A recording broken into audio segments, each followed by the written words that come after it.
uncomfortable, but it needs to be done because guess what? Everybody benefits. So I think there's a hell of a lot that we together need to acknowledge, but I only see hope and optimism in the fact that we could only do this together. We have to, in this moment in time, say, we're going to have to be a little uncomfortable right now, because it's only in pushing through that discomfort that we get to the other side of this and find the place, as you're pointing out, where a high tide raises all ships. Equality does not put anyone on the back foot. It puts us all on the same footing, which is a fundamental human right. And that's what we're talking about here. A lot of it as well is in that self-reflection, it's acknowledging whatever mistakes we've all made, right? So if we look at the Commonwealth, and I know part of the conversation we're going to explore later on is looking at the history of that. But if you start on that macro level, you also have to look on a more micro level with each of us individually. What have we done in our past that we put our hand up? And I think this is a moment of reckoning where so many people go, you know what, I need to own that. Maybe I didn't do the right thing there. I knew what I knew.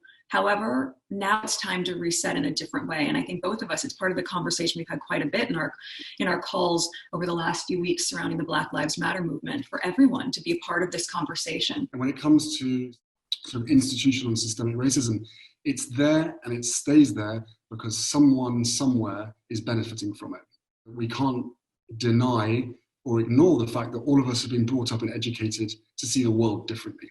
However, once you start to realize that there is that bias there, then you need to acknowledge it. You need to acknowledge it, but then you need to do the work to be able to become more aware so that you can, exactly what you're saying. Well, and I think so much of what we're seeing as well is that, you know, it's not even in the big moments, right? It's in the quiet moments where racism and unconscious bias lies, and as you've said, lies and hides and thrives. And it's those nuances that I think makes it confusing for a lot of people to understand the role that they play in that, either passively or actively, but I think even more so passively. And so much of what I've come to the understanding of, especially in learning even more about it of late, and obviously having had personal experience with it as well, but in people's complacency, they're complicit. And that, I think, is the shift that we're seeing, to go, it's not enough to just be a bystander and saying, well, it wasn't me.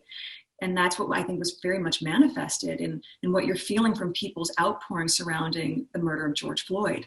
That if it wasn't that this wasn't always happening, it's that it's come to a head at a time where people just said, enough. And for the first time ever, thanks to the Black Lives Matter movement, that doesn't have a single address, doesn't have a single leader, it is a movement that is swept across the world, that finally everybody who knows and recognizes the wrong in this for years and years, decades, hundreds of years gone by, that this is the moment when people are starting to be listened to. What you're echoing is this idea of we can talk about it, you can put something on an Instagram or talk about the books you're reading or whatnot, but how do you put that in action? The huge majority around the world, especially the younger generation, are speaking out, and for the first time they're really starting to be heard. You are the next generation of leadership, which this world so desperately needs as it goes through this healing process. Well, and that I think is so true, because there's nothing that's stopping you now, Nothing. Knowing that you have the attention of the world to say the world is seeking solutions, the world is craving a healing through everything that's happened over these several months, and we really look back at history for obviously much longer than that. And I think, Alicia, to your point earlier, talking about discomfort and why it's an important recognition is that it's like growing pains. Growing pains are painful. This process is painful, and it has been for a long time.